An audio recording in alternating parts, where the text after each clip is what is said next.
अस्सलाम वालेकुम। आज की रेसिपी में हम बड़े पाए बनाएंगे। वीडियो शुरू करने से पहले आप हमारे चैनल को लाइक और सब्सक्राइब करना मत भूलें। सबसे पहले हमने एक पाया लिया है, इसको हमने अच्छी तरह से धो लिया है और अब हम इसको डेचकी में डाल देंगे और अब हम इसमें इतना पानी डाल देंगे कि जिसमें ये पाया गल जाए।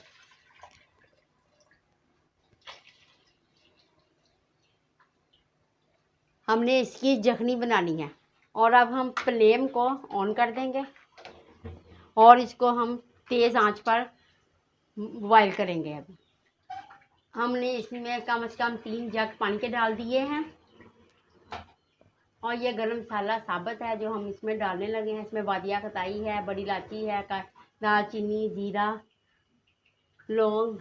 आपने ज़्यादा लौंग नहीं इसमें डालने, सिर्फ 2 से 3 अदद डालने हैं। इसकी यखनी बनाएंगे।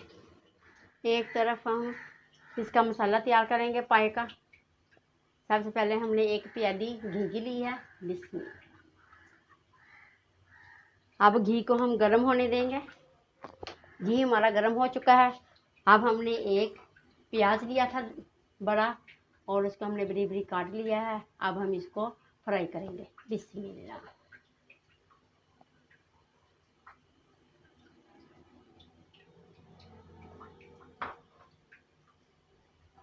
इसको हमने थोड़ा सा फ्राई करना है। प्याज हमारा फ्राई होना शुरू हो गया है। अब हम इसमें अदरक और लहसुन का पेस्ट डाल देंगे। ये 2 चम्मच हैं अदरक लहसुन के पेस्ट के, ये भी हम इसमें डाल देंगे और इसको भी हम फ्राई करेंगे। प्याज हमने इसलिए फ्राई किया है ताकि इसमें जो मिठास होती है वो ख़त्म हो जाए और लहसुन को इसलिए हम फ्राई करेंगे इसकी स्मेल ख़त्म हो जाए। लहसुन अदरक भी हमारा फ्राई हो चुका है। अब हम इसमें पानी डाल देंगे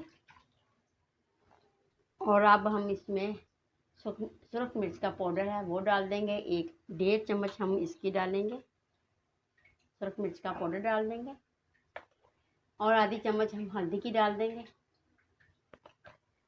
और 1.5 चम्मच हम नमक की डाल देंगे और 1 चम्मच हम सूखे धनिया का पाउडर डाल देंगे। इस मसाले को हमने हल्की आंच पर रख देना है ताकि इसका जो प्याज वगैरह है वो अच्छी तरह से घुल जाए। मसाला हमारा तैयार हो चुका है। अब हमने जो यखनी रखी थी उसमें ये मसाला उसमें डाल देंगे। तो हम इसको दम पे पकाएंगे। माशाल्लाह से पाव का सालन हमारा तैयार हो चुका है। ये देखें। अब हम इसे डिश आउट कर लेंगे। माशाल्लाह से पाए हम तैयार हो चुके हैं, बहुत टेस्टी बने हैं। आप लोग ज़रूर से ट्राई करें, हमें अपनी दुआओं में याद रखें और आइंदा वीडियो के लिए हम आपसे इजाज़त चाहते हैं। अल्लाह हाफ़िज़।